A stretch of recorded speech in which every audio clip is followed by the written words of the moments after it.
welcome to the Schola Progenium. Today I'm going to be giving you an overview of my pure witch cult Drukhari army. Now this army operates at around 2,000 points. I can drop it down if I need to for a quicker game or depending on, tournament requirements. But essentially, this thing runs at 2,000 points, and for me it combines a theme, of form and function. I absolutely love using the Drukhari.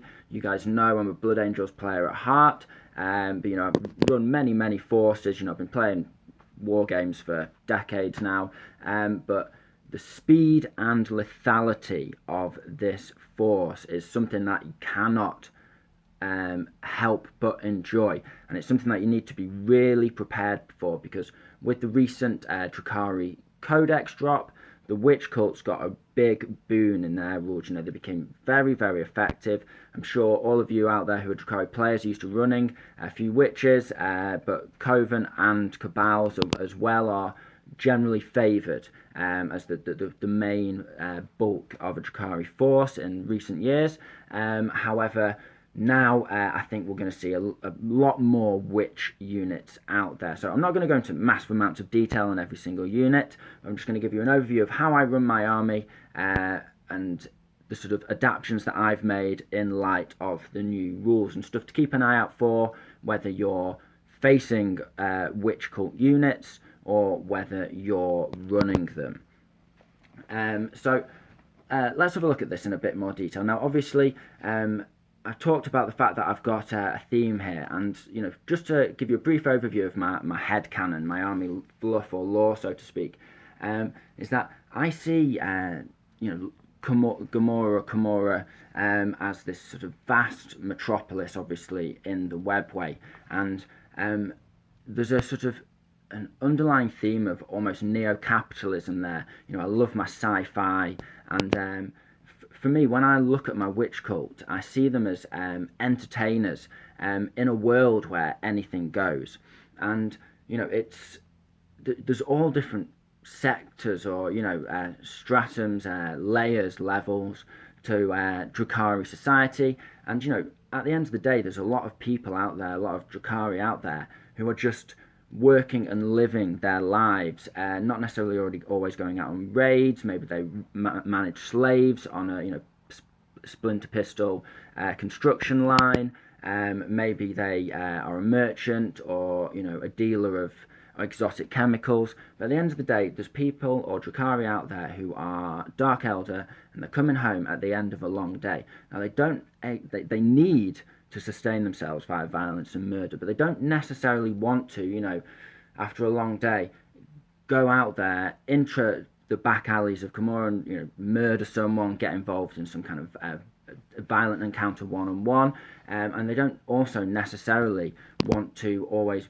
or have the capacity to go out on real space raids. They may also not have the income or status to be able to afford to go to these massive spectacles in the arenas of the witch cults and sit side by side with famous archons and their retinues. So for me, a lot of them will sit back on their bed of nails, surrounded by their slaves, and sit back and relax and watch on their hollow projector, their sort of a live stream of a real space raid, and they'll get off and sustain their nasty tendencies through just watching it and experiencing it, but not necessarily live.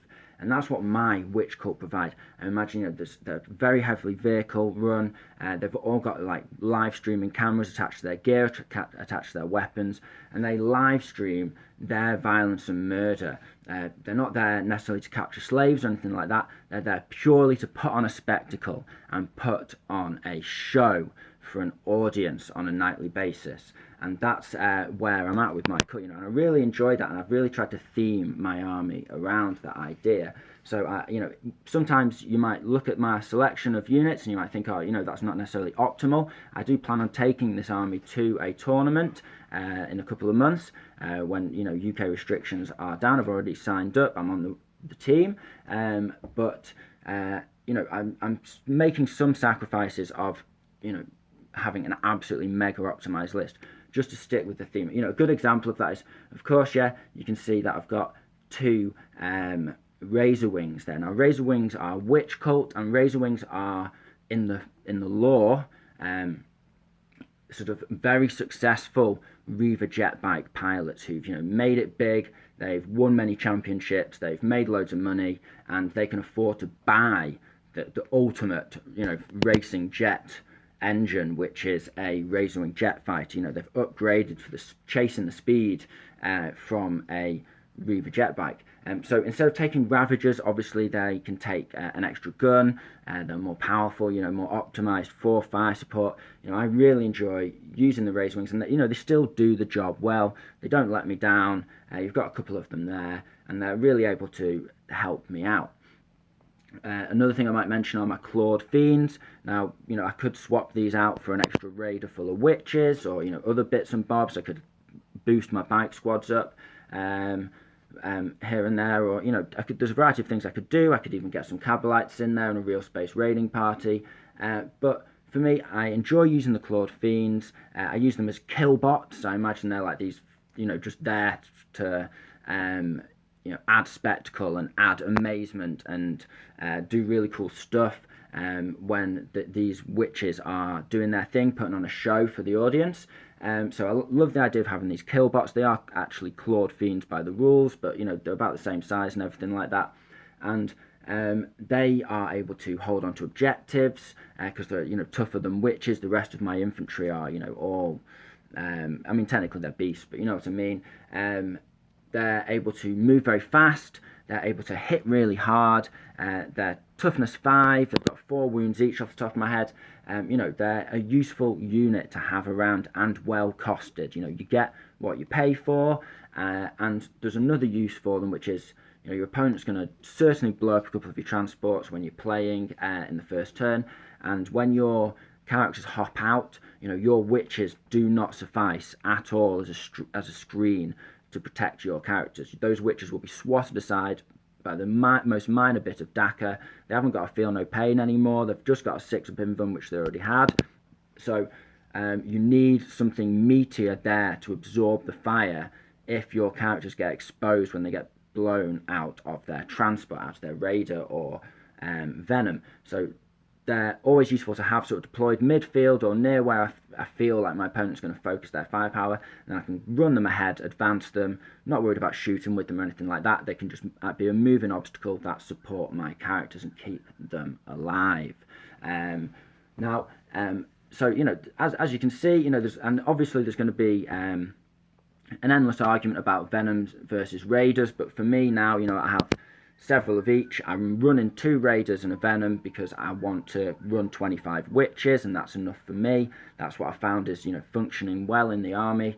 But of course I could swap out more, I could have less and manipulate the transport, swap in the transports as suited. But the really awesome thing is the fact that a Venom is now 6 transport capacity instead of 5, and a Raider is 11. And that allows you to put your Drukhari characters in with your witches, or Cabalites if you're running something else, and that's amazing. That's absolutely just incredibly useful, and it means I could actually swap these clawed fiends out entirely, because what I used to do is use the clawed fiends as a moving wall and not bother having my Drukhari characters in transports because they are so fast they could run up the field, and making use of line of sight blocking terrain and that kind of thing. But now I don't need to do that.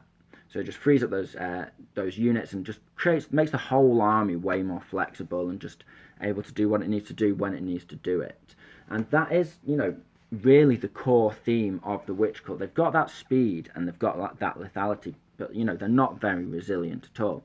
But that speed and lethality allows them to always put units and whatever combination of firepower you need wherever you need it on the table, whilst optimizing cover. You've got stratagems like Fire and Fade that let you get into a shooting position and jump 7 inches backwards towards cover, so you're always in the good range for where you want to be, and you're always able to keep your units just placed perfectly to block enemies scoring secondaries, to block enemies scoring primaries, and then obviously to score your own secondaries and primaries as well. So that's what it's all about, really.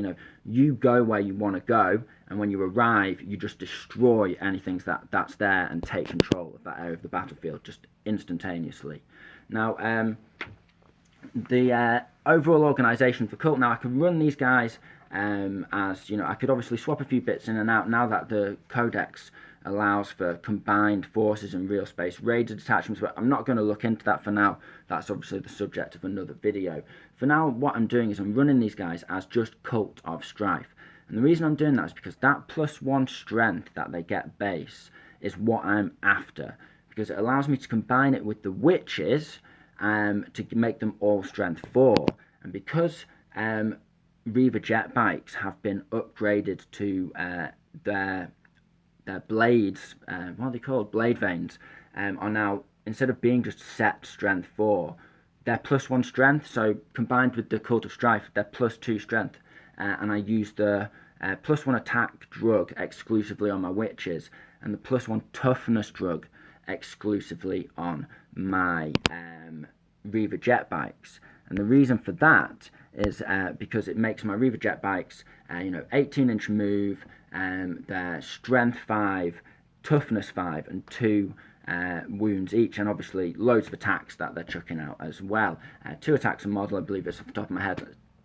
So a unit of 9 is putting out 18 plus attacks. Now, and obviously you can boost that in various ways, having a succubus nearby, all of that. But essentially, that is sort of the 2 main areas of the army. I've got these witches that speed up and hack stuff apart, and they can go wherever they want to go. And I've got the Reaver jet bikes taking control of the battlefield, moving where they want to do, and positioning their firepower exactly where they want to be. Now, what I'll do now is I'll talk over those 2 units in just a little more detail. So what we'll do first is we'll look at the bikes. Now, before we go into the rules, stratagems, anything like that, obviously I'll cover all that in a second. Just wanted to point out, some of my favourite bits about this unit. I really enjoyed modelling the Reaver jet bikes. They didn't get boring in any way. They're an absolute joy to paint, an absolute joy to build. A great kit, and I should know because I've got 27 of them, 3 squads of 9. Now, my favourite bits of the units are probably these custom-built sort of ether sail windsurfers, which are the sergeants, and I just built those basically out of spare parts from Raider crew. I've got a little bit of Hellion skyboards in there, and all sorts of bits and bobs, and combined with the Reaver jet bike hair makes a really nice sergeant. And I just wanted to show you those because I really enjoy the model. I'm really proud of that conversion.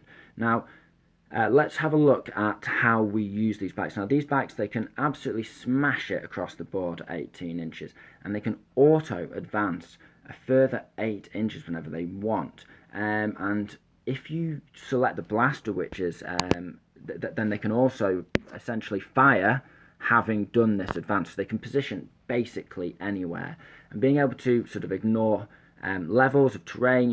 You just go in where you want to go. Enough said. I don't need to go on about that anymore. The real question here is whether to take them with either the new heat lances or, as I always traditionally did, the blasters. Now, blasters are great now. Flat 3 plus D3 damage is absolutely insane. Strength 8, AP -4, and assault, so I can advance with these bikes, making use of their special rule, and then shoot. Obviously suffering -1, but who cares? Now, heat lances, they're heavy now, so a bit of a change, and they have a much higher damage bracket. They come with a little less flat damage, 2 off the top of my head, but they can have up to D6 extra on top of that, so a higher ceiling than the blasters.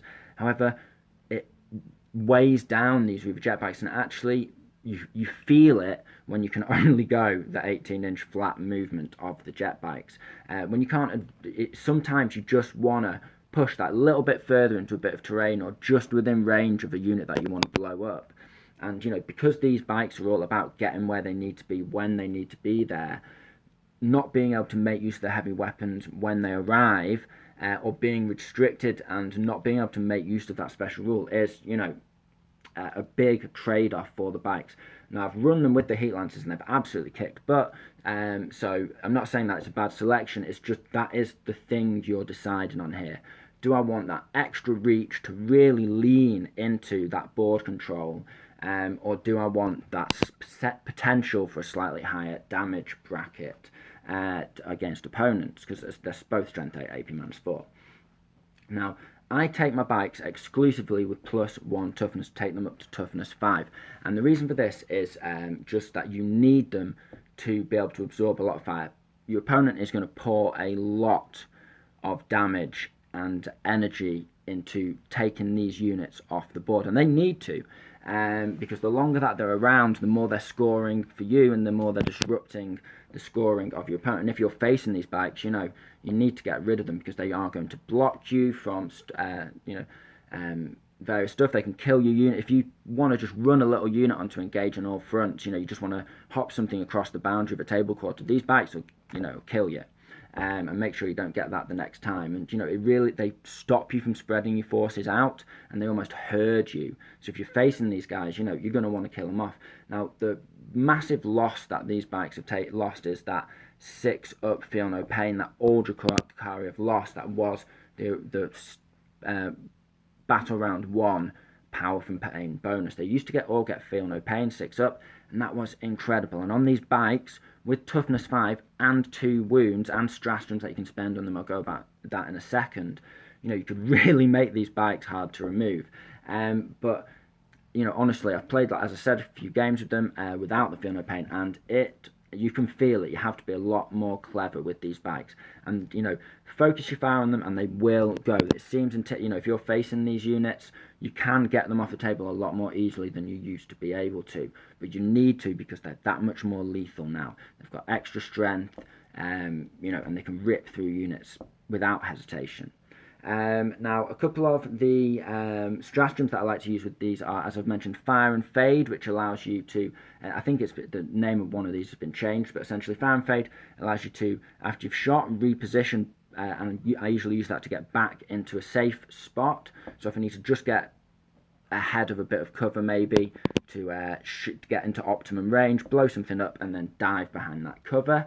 I also love to use Cruel Deception, absolutely amazing stratagem, and it's been upgraded, so now you can spend either 1 or 2 CP on it. 1 CP allows you to pull out from combat and either shoot after that or declare another charge after that, or for 2 CP you can do both. So if you're locked into combat, 2 CP, pull out, blow something up, charge into something else, or finish something off, happy days, you're doing some damage there, and it really is Cruel Deception. I also love the stratagem that gives them -1 to hit. That might be fine. I'm mixing some of the stratagems up, but these are the ones to look out for. -1 to hit.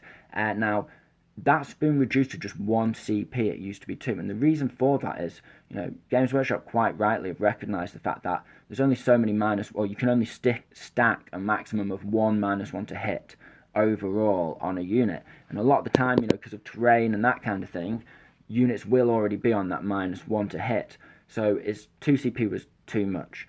But with the Witch Cult, it's an absolute bargain, because it's for that phase. It means you can use it, every phase, in your opponent's shooting, in combat, in your combat phase, you can burn it 1 CP, 1 CP, 1 CP, and just keep putting it out there and keep making your units -1 to hit. And the fact of the matter is that you're so in your opponent's face that that 2 CP was worth it. But now 1 CP, this is you're basically always going to have a unit on -1 to hit from this stratagem almost every phase where you're risking taking damage, because it is such a bargain, especially with these bikes. That toughness 5, the 2 wounds, that's what makes up for losing that 6-up Feel No Pain. They always have to be negatives to hit. Now, I've gone on about the bikes. They're a big part of this army. Obviously, Hellions are out there now. Hellions have been given a massive boost, and I will be certainly exploring the Hellions, but that's not what this video is about. I'm not doing an argument of Hellions versus Reaver jet bikes. That's certainly some really juicy material for a follow-up video. So what I'm just going to talk about now is the witches. Now, these witches, as I said, I'm running them Cult of Strife, so they're all strength 4. Now, witches are absolutely nasty now. They've got 3 attacks base, +1 for the weapons, +1 for Cult Strife makes them 5. So a unit of 5 is putting out 26 attacks, allowing for not Arena Champion, but I want to say Arena Champion, the Sergeant. Now, you can make these guys... I have been enjoying using the +1 attack drug. Obviously, you can make them +1 toughness and make them a bit more resilient. You can flavour them to your own tastes. I feel making them +1 weapon skill is a bit of a waste. +1 leadership, no point. They're always going to get wiped off the board every time. Just don't even think about it. So it really comes down to, do you want to give them more attacks when they charge in, or do you want to give them more toughness, make them more resilient? Now, I think making them toughness 4 with only a 6-up invuln and no feel no pain, and small unit size, not really massively worth it. They're just going to get swatted aside. The firepower that gets slung around the 40k matches in 9th edition these days, there's a reason why it's only 5 turns, and most games don't see the 5th turn, as we all know, especially in competitive 40k. Or it's well over by then. So for me, it's about damage output. Just lean into that, and you want extra attacks. Or you could even make them strength 5, but I feel like, not necessarily, well, it depends what meta you're facing and what you expect to face. Now, 6s to hit or wound are one of the two. Sorry, my mind's just gone blank all of a sudden. I'll double check that for you. Are -2 to hit, and that's something that is army-wide, so that accounts for your Reaver jet bikes. I think the only thing it doesn't actually affect are the planes, even your Venoms and Raiders on a 6 to... What is it now? Sorry, I have this in front of me. I'll look it up for you in a sec. But it gives you an additional AP, and the witch weapons, the Hecatari blades, are now flat AP -1 anyway, which is absolutely brilliant. So you're just ripping through opponents. Strength 4, 26 attacks, hitting on 3s, hitting on 2s from turn 3. You are just blending anything. I've seen these guys, squad of 5, just go through an Inquisitor like butter, not even breaking a sweat. I've seen them go through a squad of 10 Scutaris if they weren't there. These guys, they just rip stuff apart. I've mentioned that they're very flimsy. Now, the reason why I like to go with smaller units, one of the main reasons I actually like to go with smaller units, is because you can then spam blast pistols. Do not forget that blast pistols and grenades are absolutely incredible on witches. They are some of your most powerful weapons. And yes, they're only short range, but you're going to be within that short range. Every squad, if you've got 2 squads of 5 in a Raider, that's personally why I like the Raiders. You've got 2 squads of 5 and you only have to hop out 1 at a time. You blasting off your blast pistols, and you don't even need to get out. You can just cackling, do drive-by blast pistol and grenade shots onto enemy units, flyers, that kind of thing. Anything that gets too close, or anything that you get close up to if you don't necessarily want to jump out yet. And it's all about timing when you hop these guys out. They're going to die very rapidly when they go onto the battlefield. Your opponent, just if they want to get rid of them, they can. 5-man squad, 10-man squad, doesn't matter. That's why I basically keep them in 5-man squads. There's just so many benefits. Now, the disadvantage to this now, in the rules update, is that they can't take special weapons beyond that blast pistol if they're in a 5-man squad. The new witch weapons rule means they can take 1 of each witch weapon at a 10-man squad, and they can take up to 2 of each in a 20-man squad. Now, for me, obviously I'm going to explore that, and I do have a 10-man squad that I upgrade to Blood Brides, and the Blood Brides are something that they're very new. Obviously, they're not a classic unit that's been reintroduced. They're a special retinue for if you upgrade your Succubus, and they're super cool because they're always hitting on 2, so you're hitting on 2 straight away. So you want to run that squad straight up into your opponent's face, and then you want to just rip them apart. And when they get their 6s to hit, it's or wound, sorry, I keep forgetting. Then it's AP -3.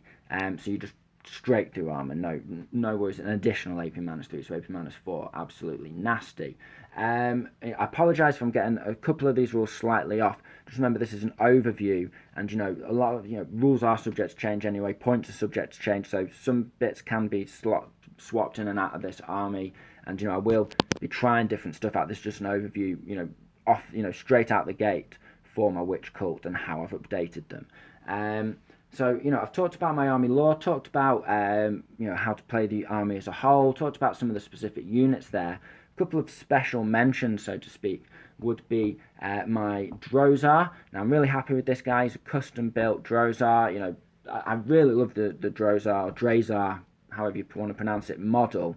And, I fully would love to own that model, build it and paint it. But this guy just seems to fit my witch cult more. I think of him as my arena champion of champions. He helps me show off that fluff because he's got that flag with Hypex Ultra painted on it, which I imagine is him, like, he's got sponsorship because he's an absolute Premier League fighter. So he's got that, sponsored by a drugs company, so to speak. And he shows that off when he's in battle. And Drazar is absolutely ruthless. In one of the games that I've played earlier this week, he managed to rip through Call in one round of combat. Obviously, he fights twice. A couple of things to mention: he can pump out 5 strength 7 attacks, or he can put out 7 strength 5 attacks. Both of them are AP3. The lighter strength 5 attacks only damage 2, and the more multitudinous strength 7 strength 5 attacks are only damage 2, and the more powerful ones are damage 3. Sorry, I'm getting my words mixed up there. But essentially, he has loads of other boons. He's always +1 to wound, like a Blood Angel, which is familiar territory for me. I basically can't bring myself to play a 40k match if I don't have +1 to wound in close combat somewhere in the army. He just rips stuff apart. He can just do what he wants, basically. That 4-up invuln and 2-up armor save means that in a clutch moment he can just get away with surviving, especially if he's got other stuff in the way that has to be finished off first and eat up opponent's firepower, so they can't focus him as much as he wants. And the big thing here with Drozar and the Witches, something I actually forgot to mention, the Witches, is they have, on all Witch units now, have an absolutely huge disembark range. Now, this is basically my #1 takeaway from running these Witch Cult in the games that I've played with the new codex, which is the change of Power from Pain Stage 2, Battle Round 2, is that they now can all essentially do what Redgrief could do what they can do, basically, excuse me, I'm tripping over my words, is they can advance and charge from turn 2, every unit with Power from Pain. Now, this is useful for getting your transports in to absorb Overwatch, because obviously your witches will get swatted aside on Overwatch. That's really vulnerable to Overwatch fire. But what it means is they can disembark 8 + 3, 11 inches. They can advance an additional, let's say, 3 to 4 inches, taking them up to, around 14, 15 inches. And then they're going to be charging on top of that. Now, if you were, let's say, I'm saying Cult of Strife, and I'm Cult of Cursed Blade. If you're Cult of Strife, if you're the cult that has reroll charges against units that are not yet engaged and +1/2 charges, then you are always getting in. But the real thing to be aware of with this, with the disembark jump, it's like a hop, skip and a jump out of your transports to do anything you want. Let's say your opponent's teleported a unit in your back corner. You've swept your army forward. Turn 1, turn 2, they do some crazy redeployment shenanigans. They put something in your back corner to start doing the secondary repair teleport homer. Really good one to score. Your witches can just hop out and charge 21 inches backwards on average against that unit. In a board that's only 40 inches wide or so, you are getting back to that unit, even if you're dead center of the board or even over the center line. You can realistically get back from a redeploy. It means your opponent is never safe. If you have witches in transports, if you have Drozar in a transport and you can hop out, because Drozar moves 7 inches, so he's got a disembark of 10, which is massive, plus an advance, plus a charge. He's looking at 20+ inches as well, threat range out of a transport. If you're facing these witches and they've got witches in transports, just be aware they are going to get to you if they want to. You can't leave stuff exposed on its own. And if you're running witches, just be aware that if you want to take stuff off objectives, if they've got units just clinging onto objectives. They've got units redeploying or advancing around flanks, or basically anything that's exposed and on its own. You can just hop a unit of 5 witches out of a raider, run at them and just massacre them and do the job. Stop them scoring and maybe score more points for yourself. So, you know, and one of the things that this combines really well with is the new Drukhari secondary, which is genuinely a difficult toss-up between that and engage on all fronts. Now, engage on all fronts is really easy for this army to score, max out, getting every table quarter with a unit, especially with the flyers and the bikes, every turn and max that out. But the new one allows you to score 2 points for every table quarter your opponent is not in. Now, it's very hard for your opponent to be sneaky and cheeky and block you scoring this with this disembark ability, this ability to just absolutely hammer it out of a transport across the battlefield and rip something up. Because if they just decide to sneakily sneak something in their movement phase, or, you know, with a cheeky charge to finish off something and get over into a new table quarter and, you know, potentially stop you from scoring additional 2 points, it's not a problem, because you are going to pick those units off. You know, they are just thrown away units. They're getting sacrificed. You are going to be scoring this. So it's a real toss-up, and it's definitely secondary to explore. Now, I've just hit the 30-minute mark. Now, I don't want to go on any longer. This is my first video in a long time. You know, there's plenty more I can cover. But for now, I hope you've enjoyed this video. Hope you found it interesting and entertaining. This has been the Schola Progenium. Thank you very much for your time. Goodbye.